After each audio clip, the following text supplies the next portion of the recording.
Hi everyone, solid state पढ़ रहे थे हम लोग और पिछले लेक्चर में जो है यूनिट सेल के बारे में देखे थे। दो प्रकार के यूनिट सेल्स होते हैं, प्रिमिटिव, नॉन प्रिमिटिव, और बताया कि जो दो क्लासिफिकेशन है वह किस आधार पे कि उस यूनिट सेल में पार्टिकल्स का पोजीशन कहाँ कहाँ है, पार्टिकल्स कहाँ कहाँ प्रेजेंट हैं।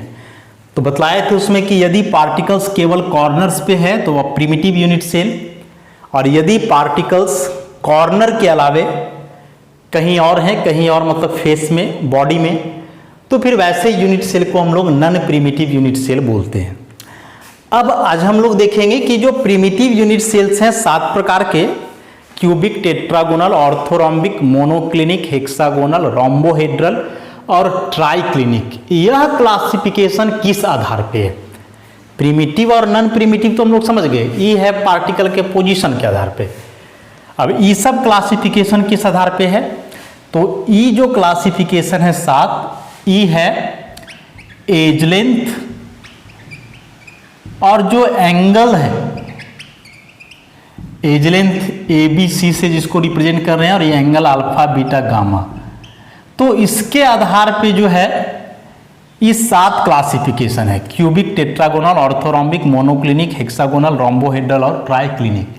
तो प्रिमिटिव यूनिट सेल्स ये जो 7 अलग अलग भाग में बांटे गए हैं, यह उसके एज लेंथ और एज के बीच का जो एंगल है उसके आधार पे।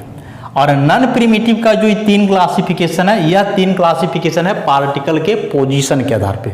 इसमें एज लेंथ या एंगल से कोई मतलब नहीं है, इसमें मतलब है, और यह क्लासिफिकेशन है पार्टिकल के पोजीशन के आधार पे। तो एक एक करके हम लोग सब देखेंगे। सबसे पहले प्रिमिटिव का 7 टाइप देख लेते हैं।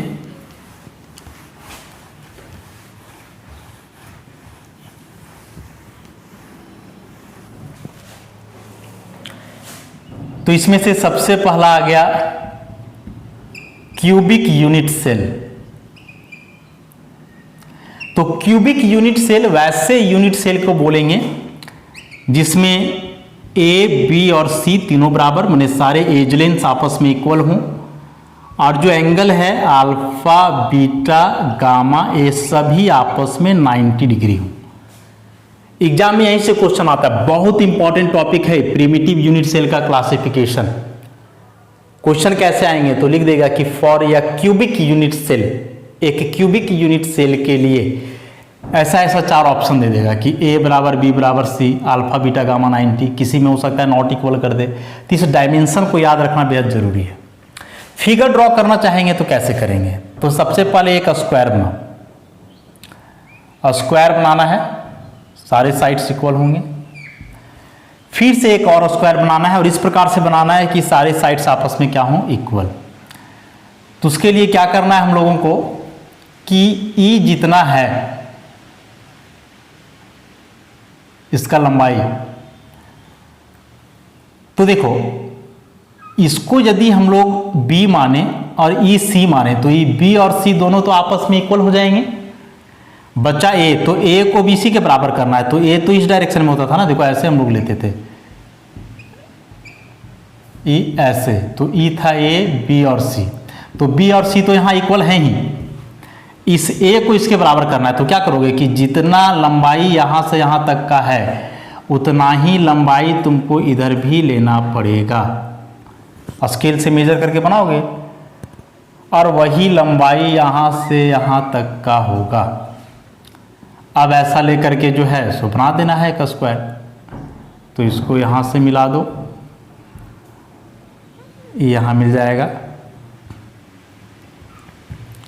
स्केल से बनाओगे बढ़िया डायमेंशन, अभी हम तरीका बता रहे हैं कि कैसे बनेगा उस टाइप का फिगर। फिर इसको इधर मिलाओ तो ये यहाँ मिल जाएगा। अब इस सबको आपस में मिला दो ऐसा, इस प्रकार से। तो अब जो है ये ए, बी और सी, ये तीनों का लेंथ बराबर हो जाएगा, ए बी सी।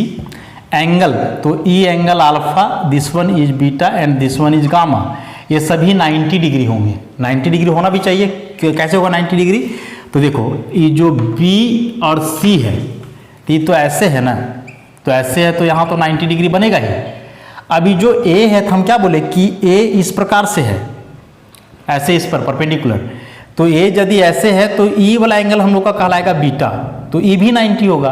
और ई वाला एंगल कहलाएगा गामा, तो ई भी क्या हो जाएगा 90। मतलब यहाँ ये जो ए आया ऐसे नहीं है बल्कि ऐसे है, और ई वाला एंगल हुआ बीटा, ई हुआ गामा। तो जैसे परपेंडिकुलर इस तरफ है वैसे इस तरफ भी है, तो सब आपस में बराबर हो जाएंगे। एग्जाम्पल की बात करें, बहुत सारे एग्जाम्पल्स हैं इसमें, जैसे NaCl है, ZnS है, ZnS में भी जिंक ब्लेंड जिसको बोलेंगे, कॉपर है, सिल्वर है।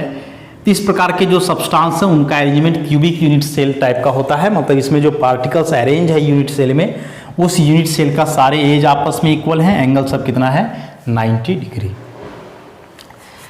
अब दूसरा फिर इसमें बात करें क्यूबिक के बाद, टेट्रागोनल यूनिट सेल। टेट्रागोनल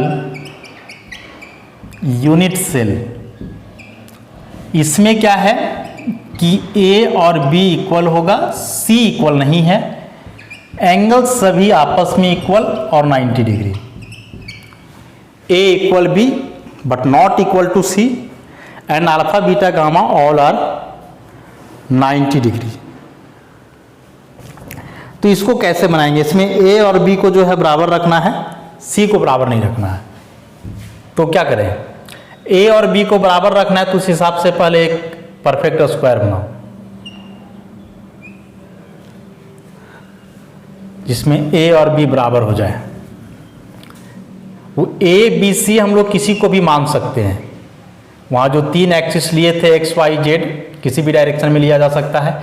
मान लें अभी E A है और E B है, तो ये दोनों तो आपस में इक्वल हो ही गया। C को इक्वल नहीं रखना है। इसके पहले वाला फिगर में इसको B और इसको C माने थे, तो किसी को भी कुछ माना जा सकता है, कोई बात नहीं है। तो अगला फिगर फिर इसी डायमेंशन का हम लोग बनाए और कुछ ऐसा बनाए।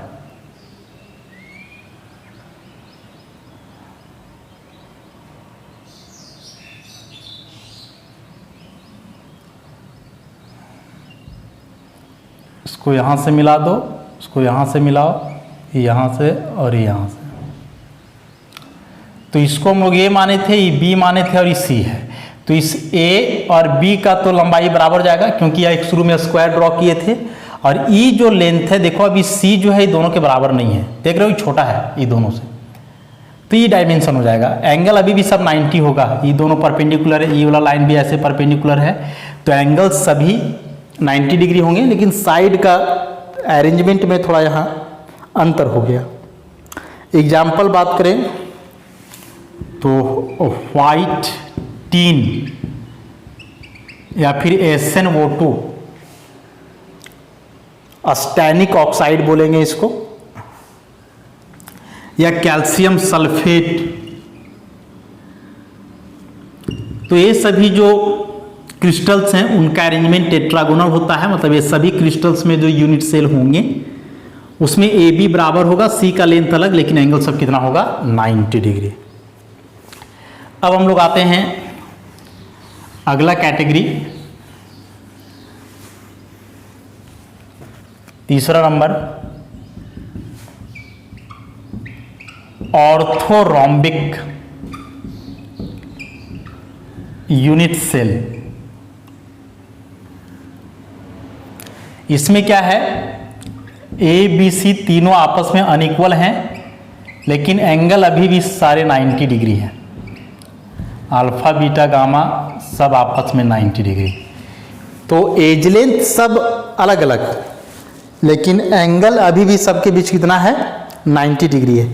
कैसे बनाएंगे इस टाइप का फिगर? तो इस बार यहाँ एक रेक्टेंगल बनाओ, स्क्वायर नहीं रेक्टेंगल बनाना है ऐसे, और फिर एक ऐसा ही और बनाओ ऐसा, और सबको मिला दो, क्यूबॉइड बन जाएगा।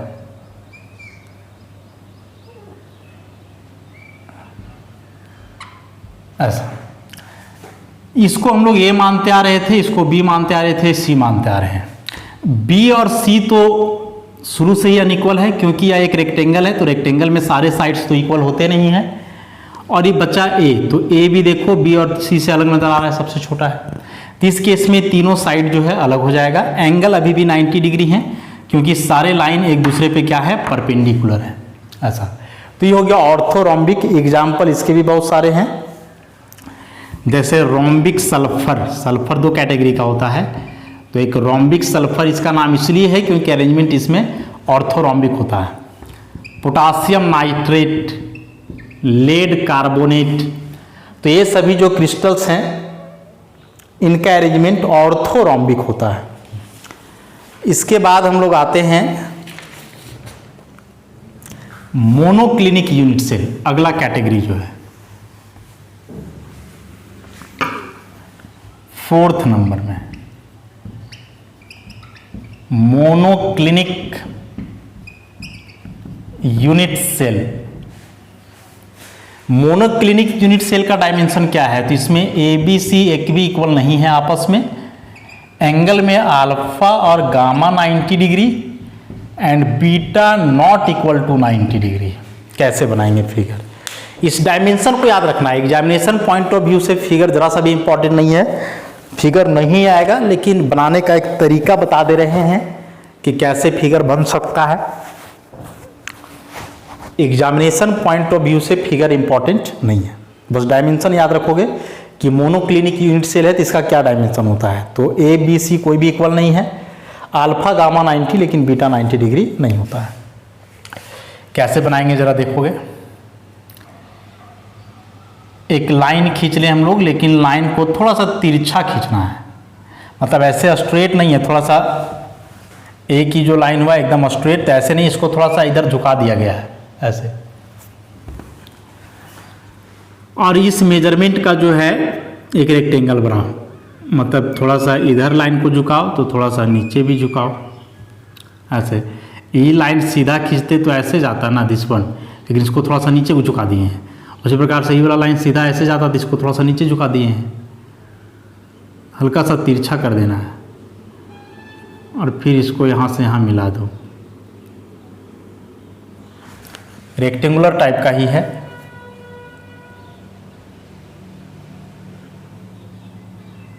ऐसा तिरछा कर देना लाइन को, स्केल से बनाओगे अच्छा बनेगा। एक और फिर ऐसा ही बनाओ,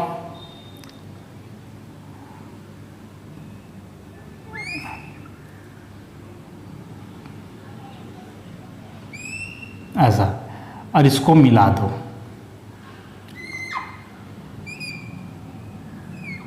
ऐसा ई डायमेंशन है ए बी और सी, तो ए बी सी तीनों अलग अलग हैं, वो तो दिख ही रहा है।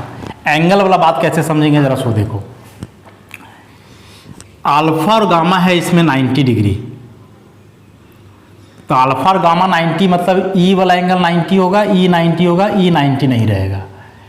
जैसे हम इस प्रकार से लाइन खींचते हैं हम लोग ऐसा, तो ये एंगल कितना होता है? 90 होता है। अब इसी में हम क्या किए हैं कि ई वाला लाइन को थोड़ा इधर झुका दिए हैं और ई वाला लाइन को थोड़ा नीचे कर दिए हैं ऐसा।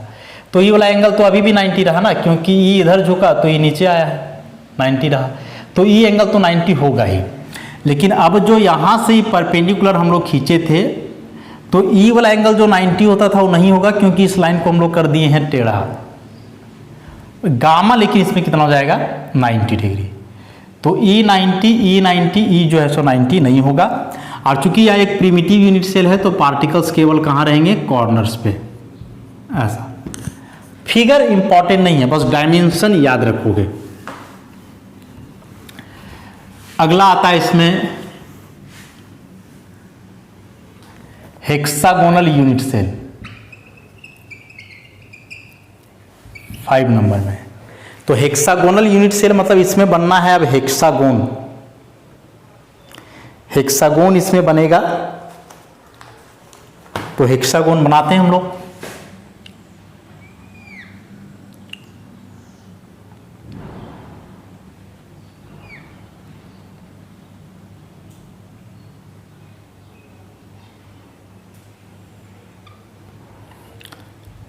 देखोगे कैसे फिगर बना रहे हैं।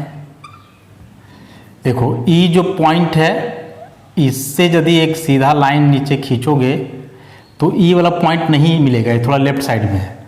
वैसे ही यहाँ पर है, देखो ऐसा थोड़ा लेफ्ट है, तो इस सामने सामने पॉइंट नहीं आना चाहिए, ध्यान रखोगे जब फिगर ड्रॉ करोगे तब। तो इसको भी यहाँ से ऐसे मिला ही दो, उसी प्रकार से यहाँ से एक लाइन खींचेंगे हम लोग, यहाँ से भी एक लाइन खींचेंगे, इसको भी मिला दो। अब फिर ये आ जाएगा इधर,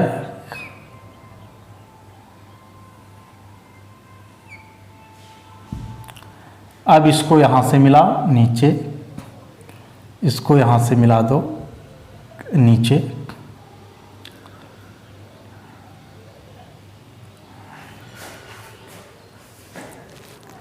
इस प्रकार का अरेंजमेंट।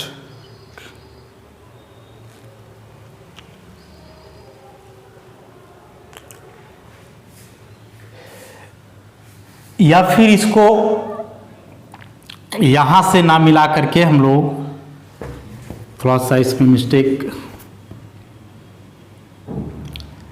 कि ई जो इसको खींचे थे ये तो रहेगा ही, और इसी को अब हम लोग जो है ना मिलाएंगे यहाँ से, ये ऐसा।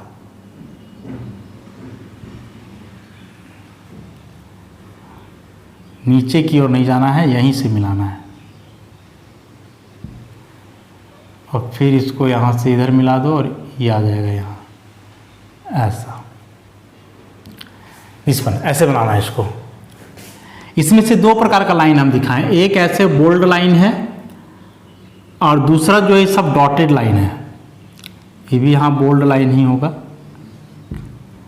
ये वाला भी बोल्ड हो जाएगा, बाकी सभी डॉटेड लाइन है। तो डॉटेड लाइन क्यों है सो देखो, जैसे मान लो कि हम एक हेक्सागोन बनाएंगे, सपोज ये हेक्सागोन है, तो इधर से देखोगे तो इस सामने वाला फेस दिखाई देगा, पीछे वाला तो दिखाई नहीं देगा ना।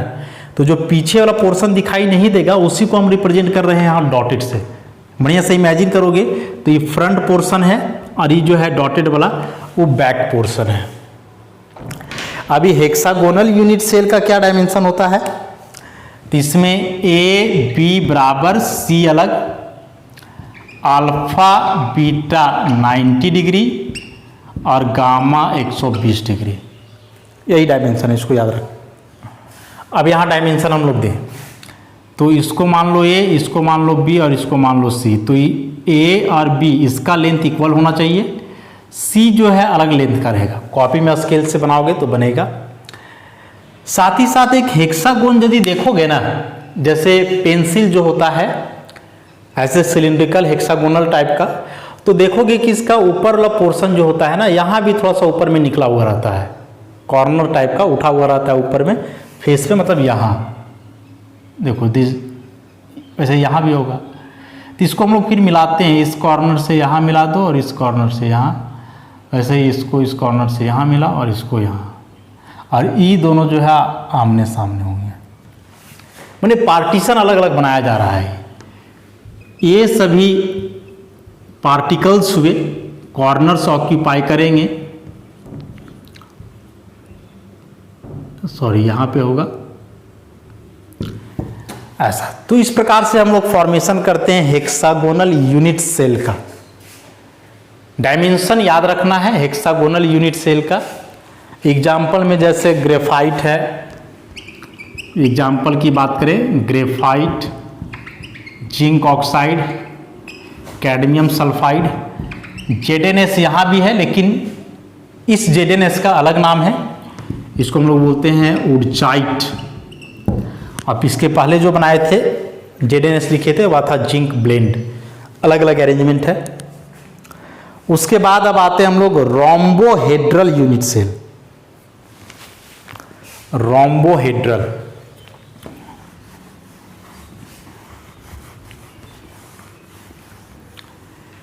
हेक्सागोनल के बाद रोम्बोहेड्रल यूनिट सेल। अभी रोम्बोहेड्रल यूनिट सेल क्या है, इसमें से ए बराबर बी बराबर C, alpha beta gamma equal होंगे लेकिन 90 डिग्री नहीं होंगे। तो इस डायमेंशन का यदि यूनिट सेल हो तो उसको बोलेंगे रोम्बोहेड्रल यूनिट सेल। कैसे बनाओगे इसको, तो एक लाइन खींच दो और देखो इस लाइन को थोड़ा सा हम तिरछा किए हैं, राइट साइड झुकाए हैं, लेकिन यहाँ से अब जो हॉरिजेंटल लाइन खींचेंगे वो एकदम सीधा खींचेंगे। मतलब ऐसे है जैसे लाइन एक ही स्ट्रेट रहता, ई वाला भी तो ये होता 90, लेकिन हम क्या किए हैं, इसको थोड़ा सा ऐसे झुका दिए हैं और ई वैसा ही है, तो अब तो ये 90 नहीं होगा ना। जब इसके पहले मोनोक्लिनिक का बना रहे थे ऐसा ही, तो इसमें इस लाइन को झुकाए थे तो इसको भी थोड़ा सा नीचे किए थे, तब 90 था। यहाँ हम लोग केवल वर्टिकल लाइन को झुकाएंगे, हॉरिजेंटल सीधा ही रहेगा पूरा, तो एंगल होगा क्या कि 90 के बराबर नहीं रह पाएगा। और सेम एक और खींच दो ऐसा ही,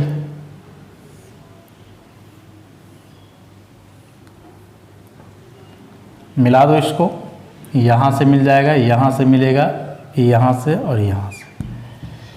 पार्टिकल्स कॉर्नर्स पे होंगे, डायमेंशन ही है A B C alpha beta gamma equal है, लेकिन 90 डिग्री के बराबर कोई नहीं है। एग्जाम्पल में इसका है कैल्साइट, कैल्शियम कार्बोनेट का एक फॉर्म है, सिनेबार, HgS ऐसा।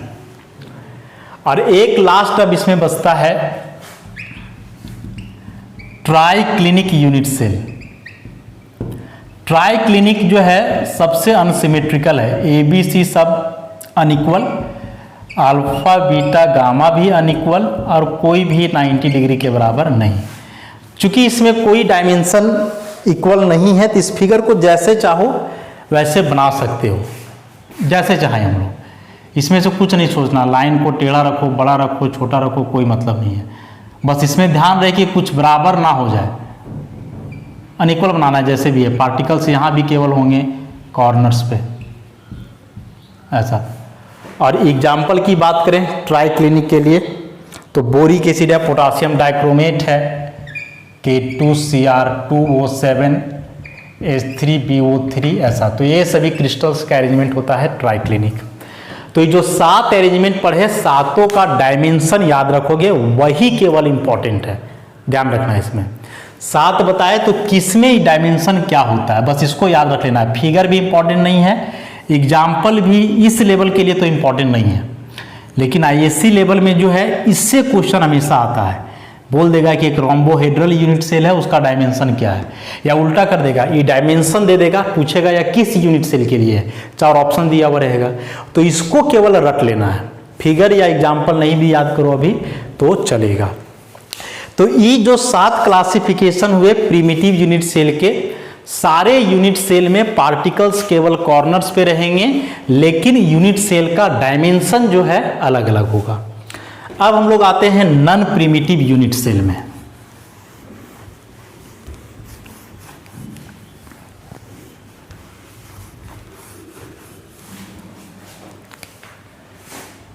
नॉन प्रिमिटिव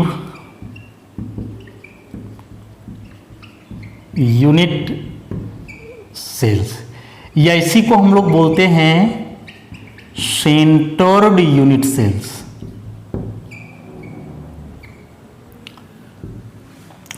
क्या होता है, तो प्रिमिटिव यूनिट सेल में क्या बताया कि पार्टिकल्स वहां केवल कॉर्नर्स पे रहेंगे।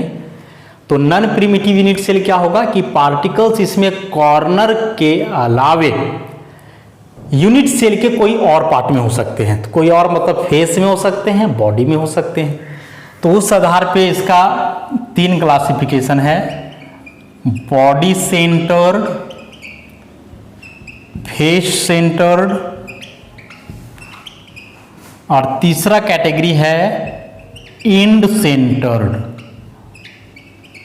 ऐसा। बॉडी सेंटर्ड क्या है, तो यूनिट सेल बनाओ,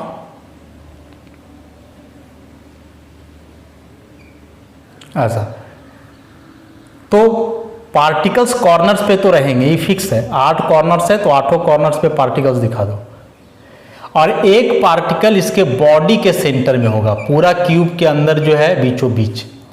तो बॉडी सेंटर्ड यूनिट सेल मतलब वह यूनिट सेल जिसमें पार्टिकल्स कॉर्नर्स पे हो और साथ ही साथ बॉडी सेंटर में हो। ई जो है बॉडी सेंटर का पार्टिकल है, बॉडी में कहीं भी नहीं बल्कि कहाँ, बॉडी का सेंटर में, इसलिए यहां लगा है सेंटर्ड यूनिट सेल। अब आते हैं फेस सेंटर्ड में। तो फेस सेंटर्ड में पहले एक यूनिट सेल ड्रॉ कर ले हम लोग,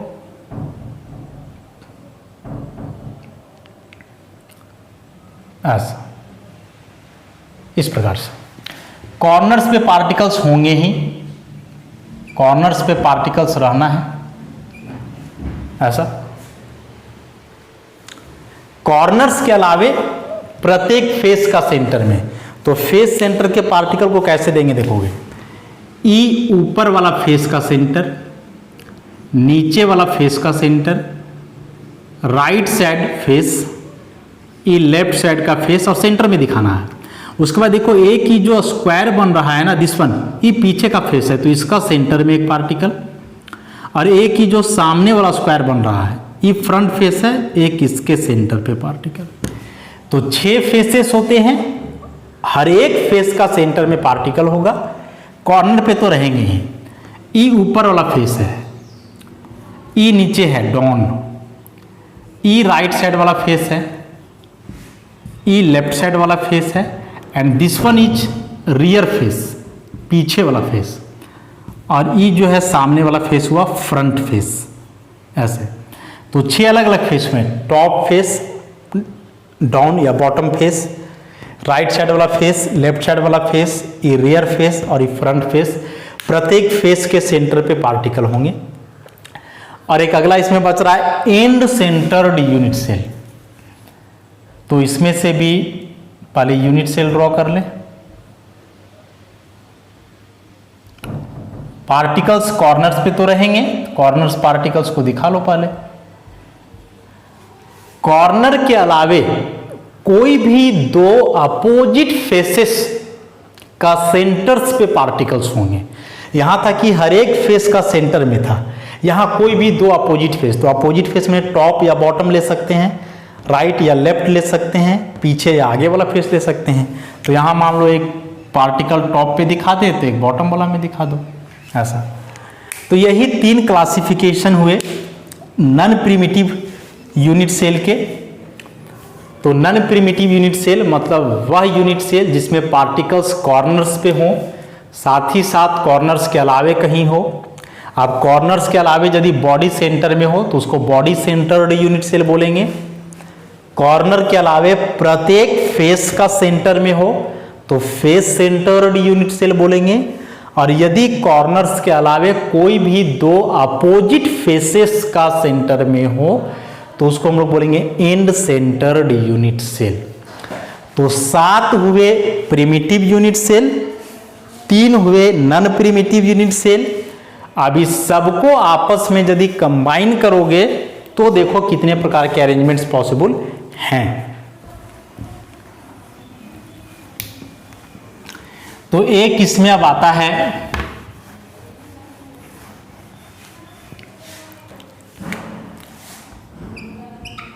ब्रेवियस लैटिसेस, नाम है ब्रेवियस। क्या होता है ये ब्रेवियस लैटिसेस? तो यदि किसी क्रिस्टल में पार्टिकल्स को अरेंज करोगे 3 डायमेंशनल स्पेस में, 3D में, तो उस केस में टोटल 14 अरेंजमेंट्स पॉसिबल है। क्या बोले कि किसी क्रिस्टल के पार्टिकल्स को यदि 3 डायमेंशन में अरेंज करोगे तो टोटल 14 अरेंजमेंट्स पॉसिबल हैं, और वही 14 डिफरेंट अरेंजमेंट्स को बोला जाता है ब्रेवियस लैटिसेस। कैसे? तो सबसे पहले जो प्रिमिटिव का हम लोग पढ़े 7 कैटेगरी। सबसे पहले पढ़े क्यूबिक, फिर पढ़े, या इसको थोड़ा ऊपर से लिखा जाए, ब्रेवियस लैटिसेस। क्या बतला है इसका मतलब कि 3 डायमेंशन में टोटल 14 अरेंजमेंट्स जो होते हैं क्रिस्टल के या उसके पार्टिकल्स के, उसी को हम लोग बोलते हैं ब्रेवियस लैटिसेस। तो सबसे पहले जो प्रिमिटिव 7 टाइप का हम लोग पढ़े थे, क्यूबिक, टेट्रागोनल, ऑर्थोरोम्बिक, फिर मोनोक्लिनिक, हेक्सागोनल, उसके बाद रोम्बोहेड्रल, और लास्ट में पढ़े क्या, ट्राइक्लिनिक। तो ये जो 7 क्लासिफिकेशन हम लोग देखे थे यह था किस आधार पे, तो edge length alpha B A B C और जो एंगल था अल्फा बीटा गामा उसके आधार पे। Edge length A B C और एज के बीच का जो एंगल है अल्फा बीटा गामा, उस आधार पे 7 क्लासिफिकेशन हम लोग पढ़े। अभी क्यूबिक जो है ना, इसका 3 प्रकार का अरेंजमेंट पॉसिबल है। एक जिसको हम लोग बोलते हैं सिंपल क्यूबिक, या सिंपल क्यूबिक मतलब हुआ प्रिमिटिव, माने पार्टिकल केवल कॉर्नर पे। दूसरा बॉडी सेंटर्ड, और तीसरा हुआ फेस सेंटर्ड। तो क्यूबिक का ये 3 अरेंजमेंट है। तीनों अरेंजमेंट का डायमेंशन क्या होने वाला है, ए बी सी बराबर अल्फा बीटा और गामा सभी 90 डिग्री। तो ये तीनों में वही बात होगा, लेकिन इसमें ये प्रिमिटिव है, मैंने पार्टिकल्स केवल कॉर्नर्स पे होंगे। ये बॉडी सेंटर है, मैंने कॉर्नर के अलावे बॉडी का सेंटर में, और ये फेस सेंटर है, मैंने कॉर्नर के अलावे प्रत्येक फेस का सेंटर में।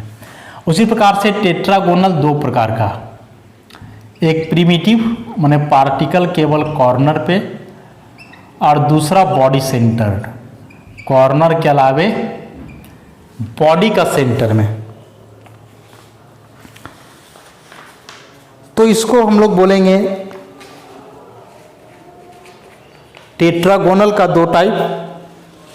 और इसका डायमेंशन क्या था कि इसमें A B equal C not equal alpha beta gamma अभी भी सारे 90 डिग्री। ऑर्थोरोम्बिक 4 प्रकार का अरेंजमेंट, एक प्रिमिटिव, फिर बॉडी सेंटर्ड, फिर फेस सेंटर्ड, और फिर एंड सेंटर्ड।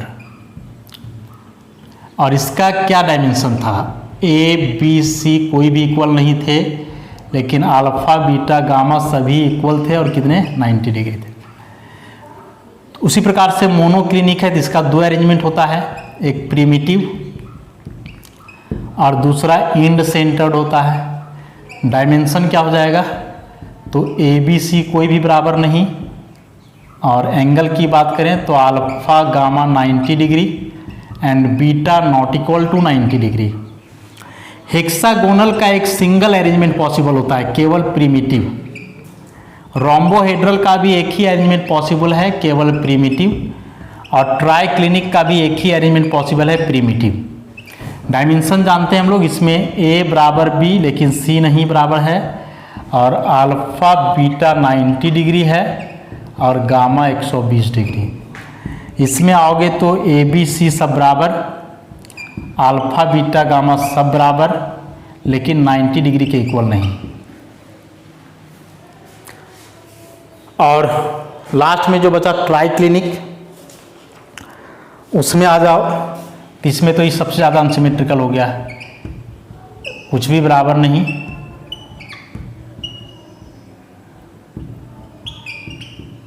ऐसा तो जो लिखे अब इसका मतलब समझोगे।